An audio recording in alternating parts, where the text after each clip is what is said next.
اور ان پر کیا بیت رہی ہے، بس اتنا اندازہ ہوتا تھا کہ جس سمت یزیدی لشکر کی بھیڑیں بھاگتی، امام حسین علیہ السلام اور اہل بیت کے لوگ سمجھ لیتے کہ حسین علیہ السلام کا لاڈلا بیٹا اسی سمت جا رہا تھا۔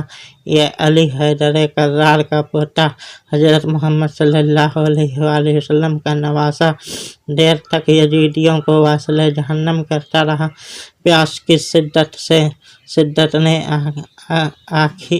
نے آگھیرا، جسم پر 20 زخم لگ گئے۔ پانی کا ایک گھونٹ بھر کر دوبارہ تازہ دم ہونے کے لیے آئے تو عرض کی، ابا جان اگر پانی کا ایک گھونٹ مل جائے تو پھر تازہ دم ہو کر حملہ کروں۔ فرمایا، علی اکبر، پانی تو میسر نہیں، لیکن اپنی سوکھی ہوئی زبان تیرے منہ میں ڈال سکتا ہوں۔ حضرت علی اکبر علیہ السلام نے امام علی مقام کی سوکھی ہوئی زبان چکھی اور اس سے پھر تازہ دم ہو کر میدان میں پہنچے۔ دیر تک لڑنے کے بعد بے اندازہ زخم کھا کر زمین پر گر پڑے۔ ایک نیزہ آپ کے سینہ اقدس میں پیوست ہو گیا۔ اچانک زبان سے آواز آئی، یا ابتا، اے ابا جان!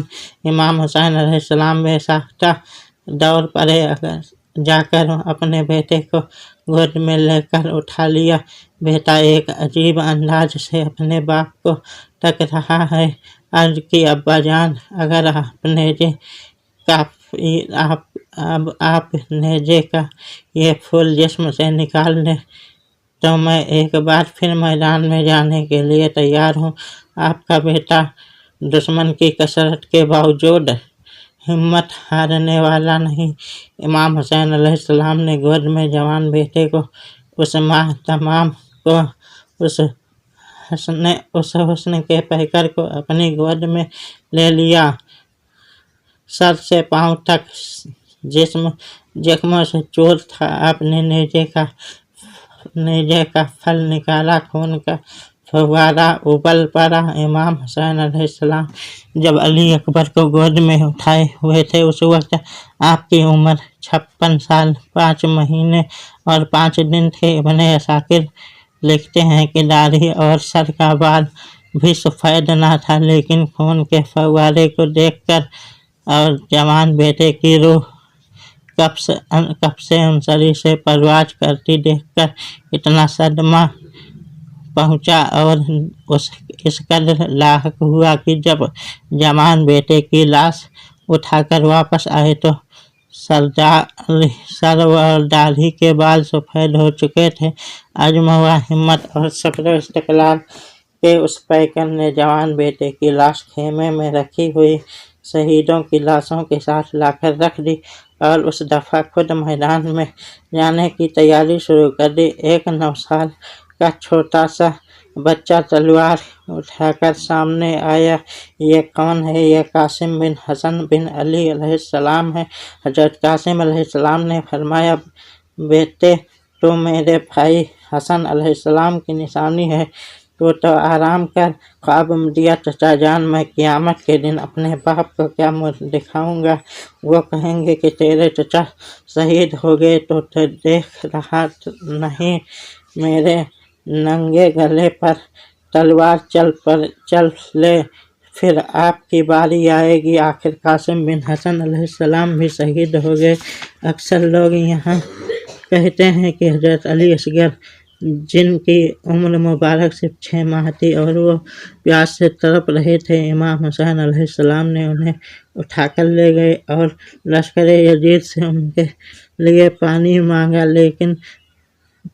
لیکن پانی کے بجائے تیر آیا اور بچہ شہید ہو گیا۔ میں اس سے منتفق، مجھے حسین علیہ السلام کی غیرت اور حمیت اس بات پر یقین کرنے کی اجازت نہیں دیتی کیونکہ وہ حسین علیہ السلام جو اسلام کی خاطر، اہل بیت کی غیرت و حمیت کی خاطر سب کچھ لٹا رہے ہیں، وہ اس بچے کے لیے یزیدی بدبختوں سے پانی کی بھیک کس طرح مانگ سکتا ہے؟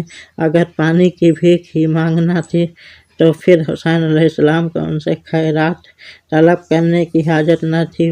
وہ چاہتے تو دریائے فرات کے اشارہ کرتے دریائے فرات کے قدموں میں بہنے لگتا، آسمان کی طرف ہاتھ اٹھاتے، بارش سے بھرے بادل امڑ آتے، موسلادھار بارش ہوتی، اسماعیل بن ابراہیم علیہ السلام کی ایڑی کے رگڑنے سے اگر زمزم کا ایک چشمہ نکل سکتا ہے تو پھر مصطفیٰ کے لاڈلے بیٹے حسین ابن علی علیہ السلام کی ضرب اور ایڑی مارنے سے کربلا کے میدان میں چشمہ کیوں نہیں پھوٹ سکتا؟ میرا تو عقیدہ یہ ہے کہ اگر وہ زمین پر پاؤں مارے تو ایک چشمہ تو کیا رہ جار کربلا میں ہزاروں چشمے پھوٹ پڑتے، لیکن یہ میدان امتحان و آزمائش تھا۔ حسین علیہ السلام تو ان مصائب و آلام میں صبر کر کے اپنے مولا کو راضی کر رہے تھے، اس کے نانا کو تک رہے تھے کہ میرا حسین علیہ السلام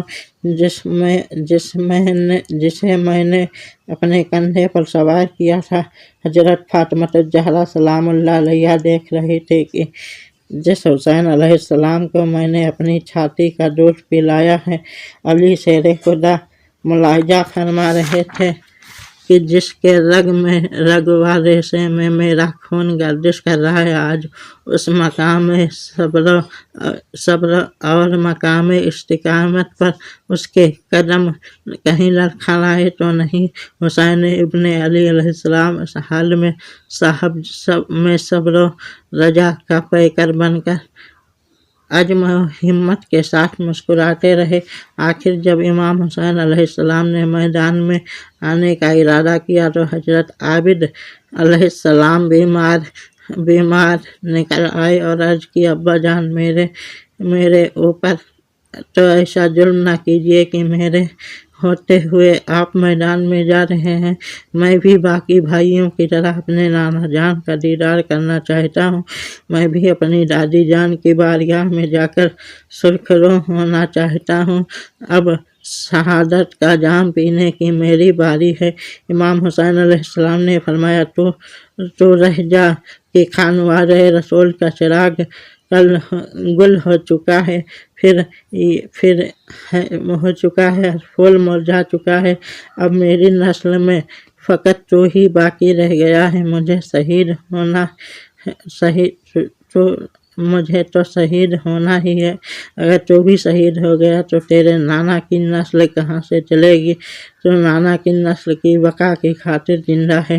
حضرت امام حسین علیہ السلام نے امام زین العابدین علیہ السلام کو چھوڑ کر میدان کربلا میں اتر آپ بھی دیر تک ہزاروں یزیدیوں کو واصل جہنم کرتے رہے۔